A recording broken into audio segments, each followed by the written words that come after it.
It's the new Highway 98 Country. Inside the Highway 98 Country studios with Craig and Dingo is one of our personal favorites, a guy who's just been cranking out some familiar hits for you since the first record went gold, and he's, like I said, personal favorite of ours. He's in the studio right now, and he's got his guitar with him. Ladies and gentlemen, please welcome to the Highway, Mr. Josh Gracin. What's going on? How you been, brother? Been good. It's been a long time. It's been a while.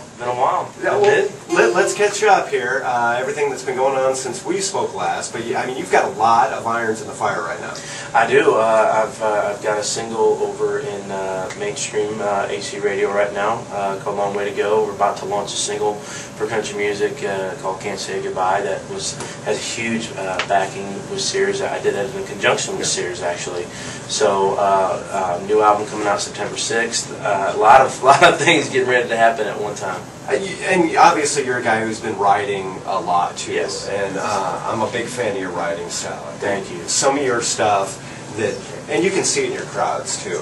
The stuff that you've written really connects with the people who come and see it. Yeah, I mean, it's a whole different thing when you're singing your music that you've written. People pick up on that emotionally. It's a different connection.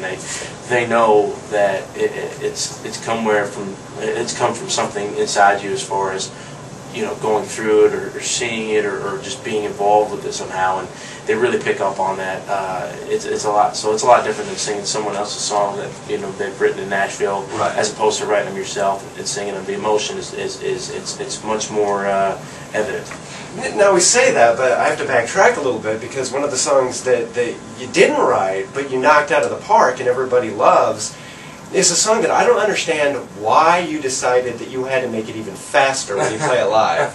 Is Nothing to Lose. Yeah, it's you know, it's easy to get away with that with the fast songs. You can make them fun and happy. It really comes, you know, it really is evident when you're singing slow songs, and not that you know, if you don't write us you know, a ballad, it's bad when you sing it. It's not that at all. I mean, because I have Brass Bed and there's a lot of other songs, but it's just something you can really hear emotion in a song that someone's written themselves and singing, because they can, while they're singing, they can see when it happened in their head. It's a different thing.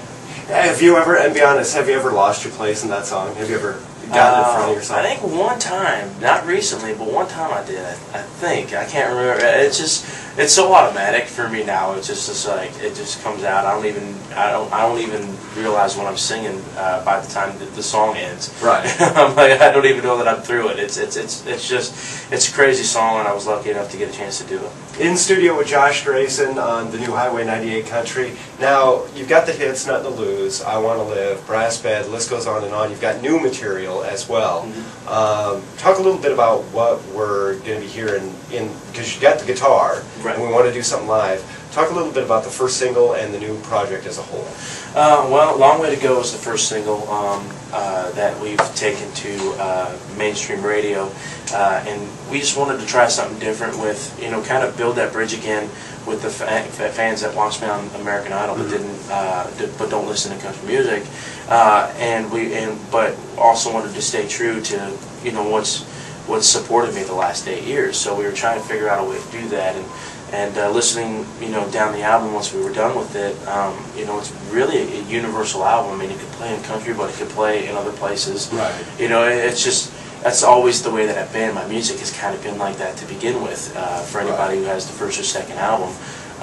And with the third album, the label was nice enough to let me write everything on it and let me co-produce it as well. So it really is a different kind of feel, because I grew up outside of Detroit, Michigan, where I had tons of musical influences, from R&B to rap, and, you know, the country, and everything in between. So it's been a fun ride recording this album, and I'm very excited for it to be out September 6th, and we'll just wait to see what happens. Are you ready to go? You want to do one live? Yeah. All right, ladies and gentlemen, in studio with Josh Gracin.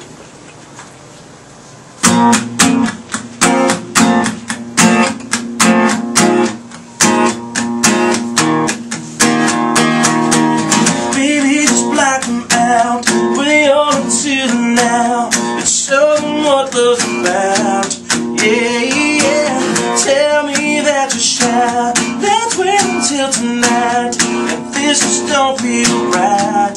Yeah, well I can't hold back. Just give it to me, baby.